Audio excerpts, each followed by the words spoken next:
Hi guys, happy Sunday. I wanted to make a quick video for you because I came across a video online about a woman who was talking about how to get your wife back in the mood.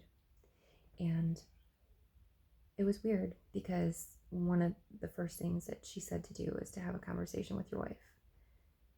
Now, for me, I wouldn't want to be talked to about that. I would just want it to happen and naturally. Like, maybe you feel like you want more sex in your life. Well, you don't do it by talking about it. That's a turn off to me. I would never want to talk about it unless I was angry. So, I don't think that's something that you want to do, in my opinion. This is just my opinion. I've been married for 17 years, 16 years, I think. I don't know, the math, 2006. And it doesn't really matter. Like, I'm not one of those people that has to keep track of how many years I've been married, but I've been married a long time. And I sure as heck do not want my husband to talk to me about how often he wants it. I just want to give it to him. And I want to give it to him because he tries to seduce me. And this is what you should do. If you guys don't spend time together, you need to start spending time together. And I don't mean like on a regular basis before you have sex. You can do something really great for one whole day.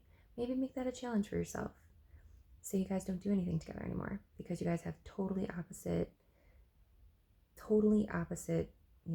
desires in terms of hobbies. Okay, fine.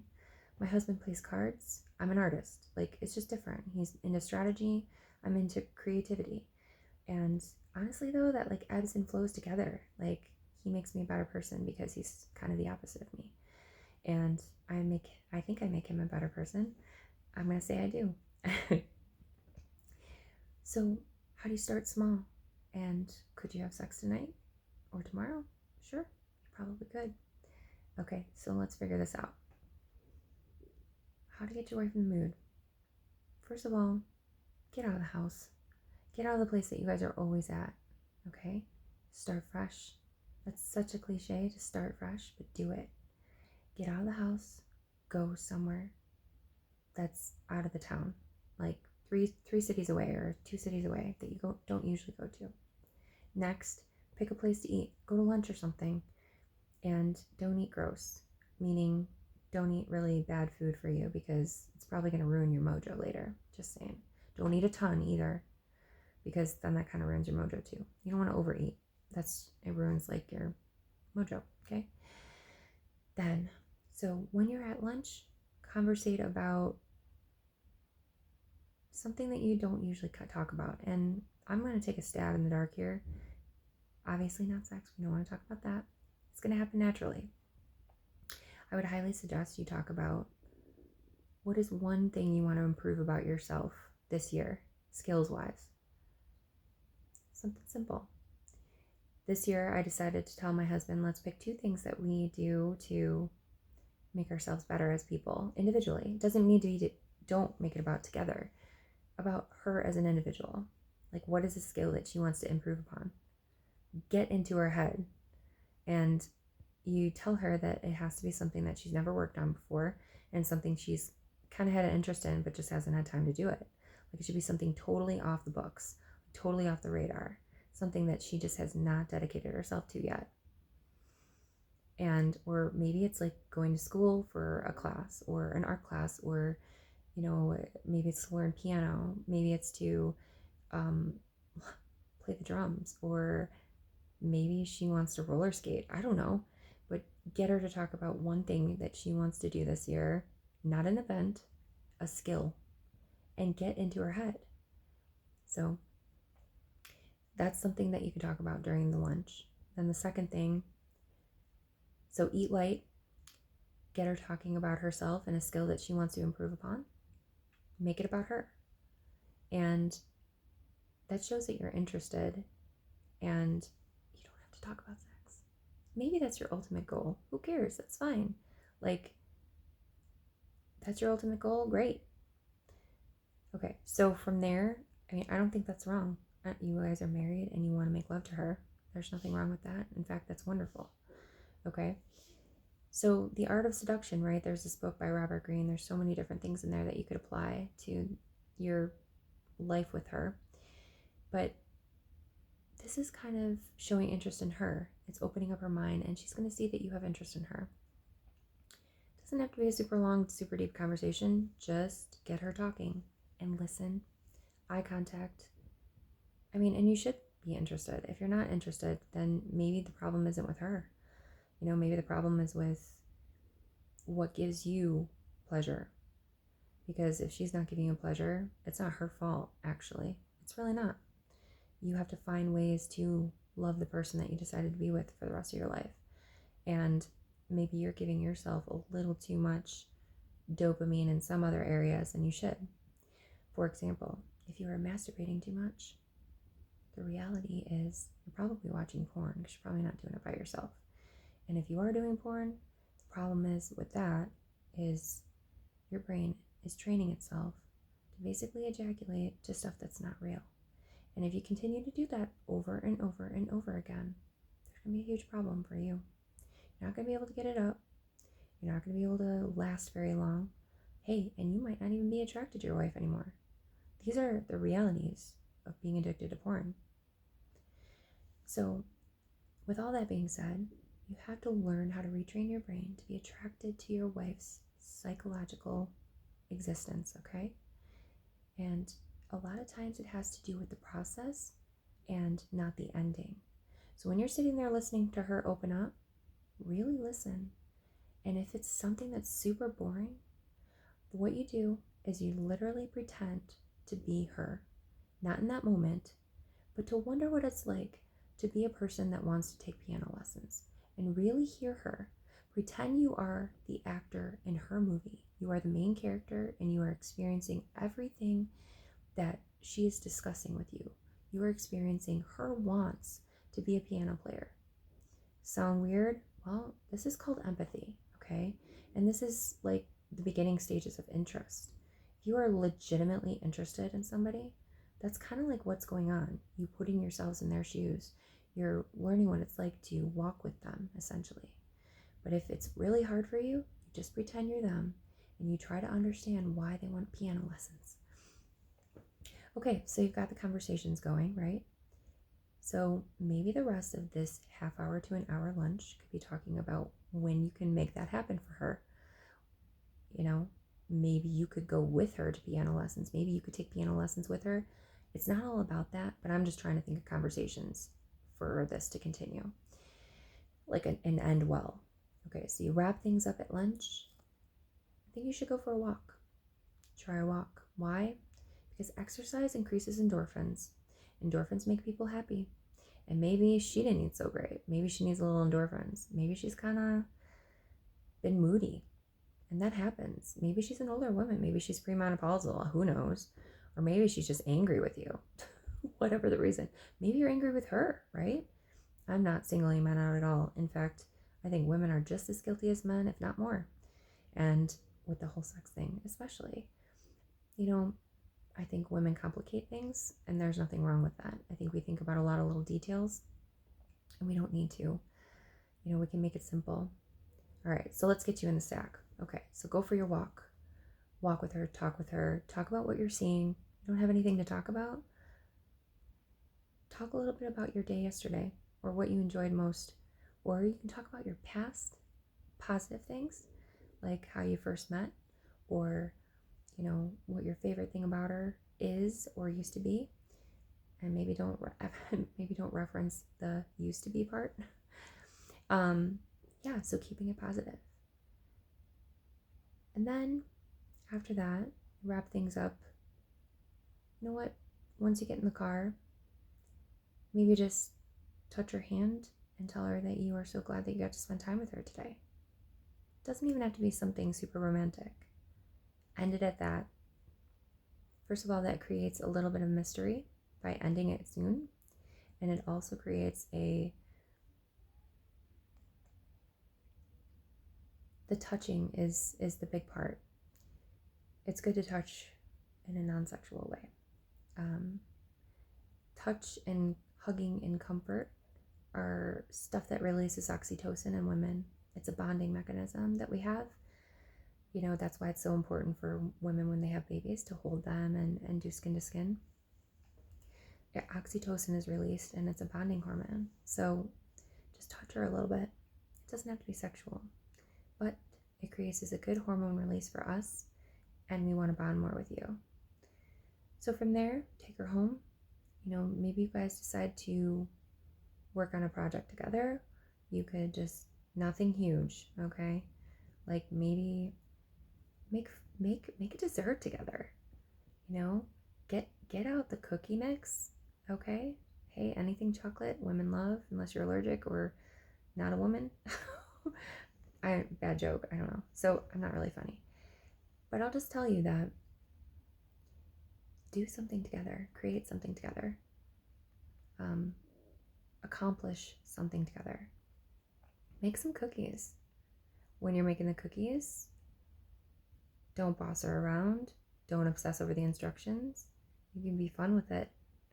You can get a little messy, or you can accomplish it together and maybe hug her afterwards. I'm just giving you ideas. This isn't something that you have to do like straightforward, like exactly to a T. But people tend to not have a lot of imagination after they're sad or they're hurt, broken, and you're not broken. I'm just saying these are terms that people use. And there's a way to go about this without having to talk about what you really want and insinuate it. So the next thing I'm going to talk about is, let's say the cookies are baking, right? What do you do now? So, you know what? Why don't you bust out a game? Bust out a game together. Scrabble. Okay, so you hate words. All right. There's this game called Quirkle. You can do Quirkle together.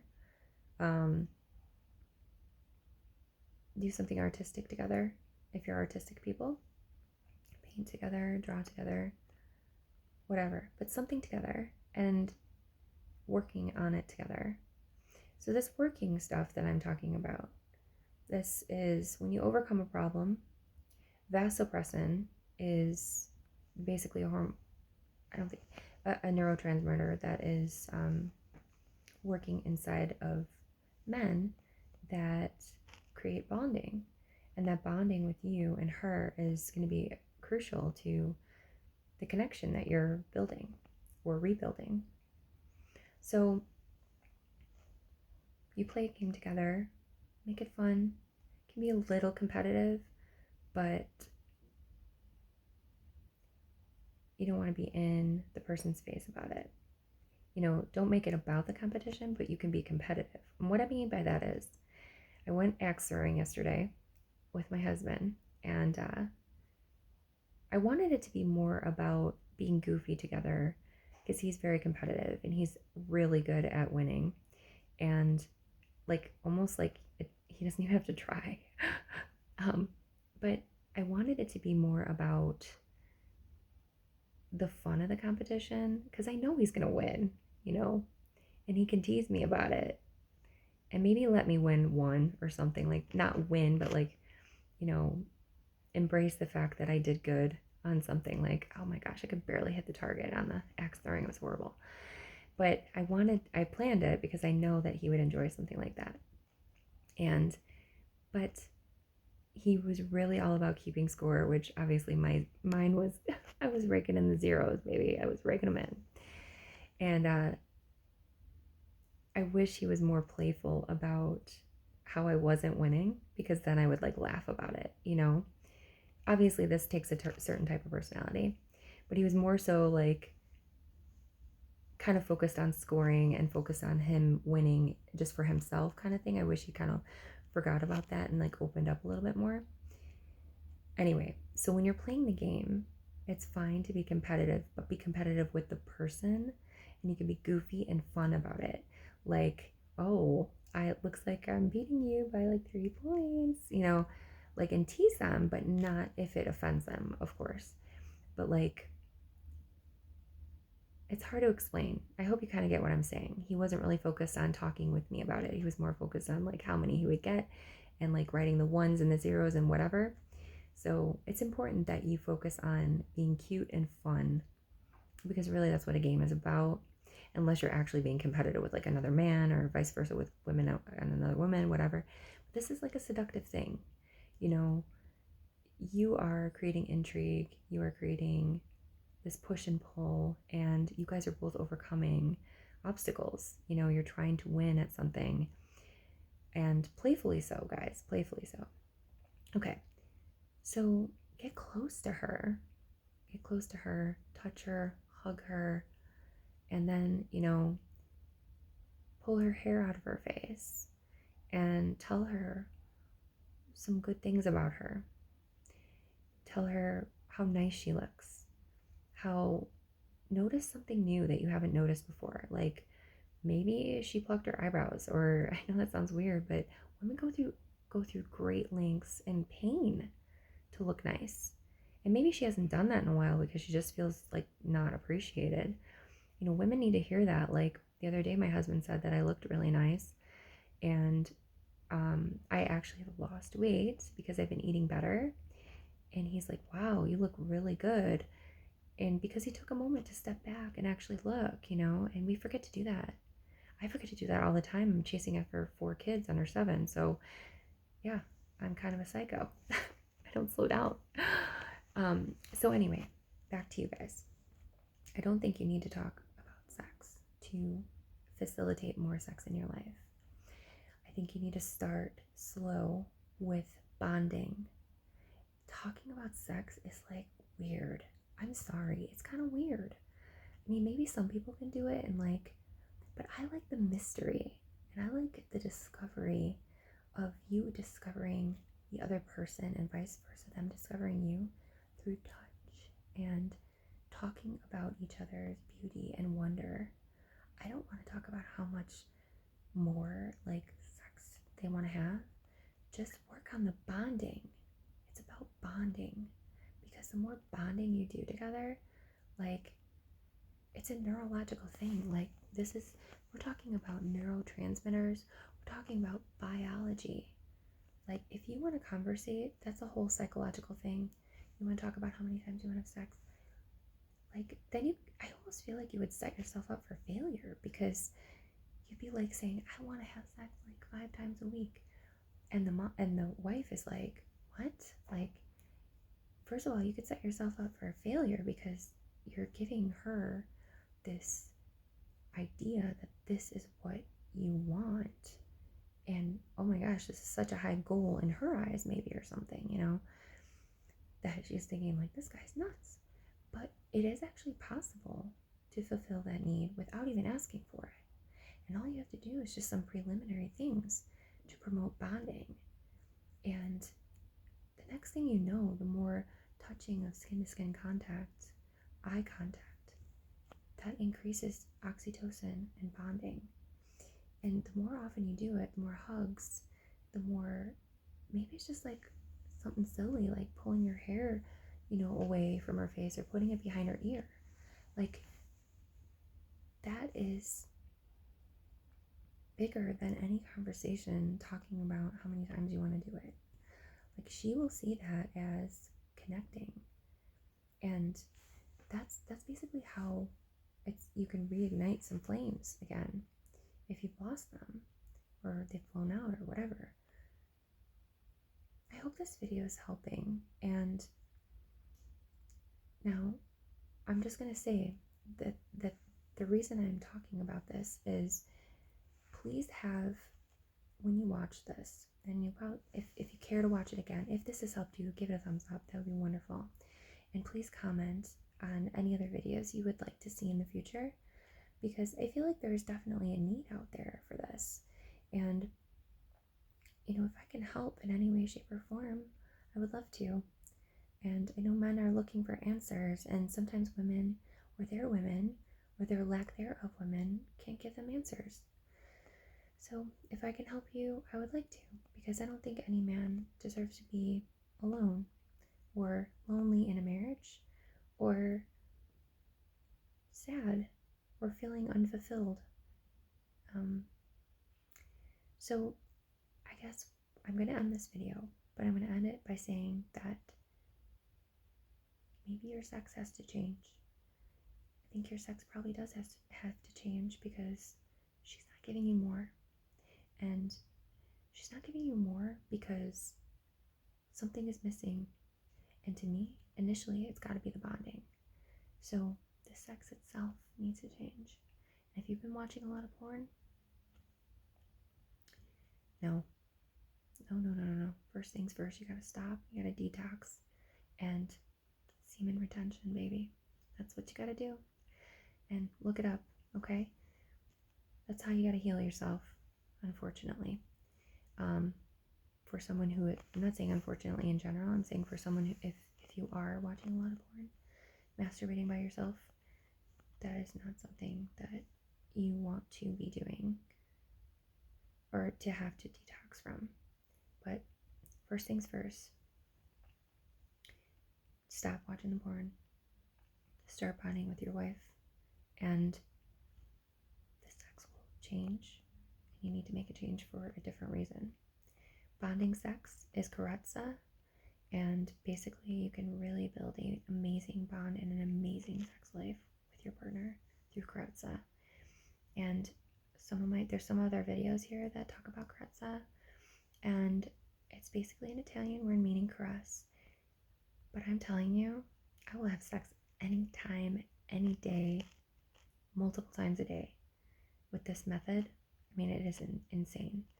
So get your wife there, and I'm telling you, your life will change forever. I really hope this video has helped someone, and please subscribe to my channel if this has helped, and hopefully we can build upon this. I'm here for you if you need me. Have a good day.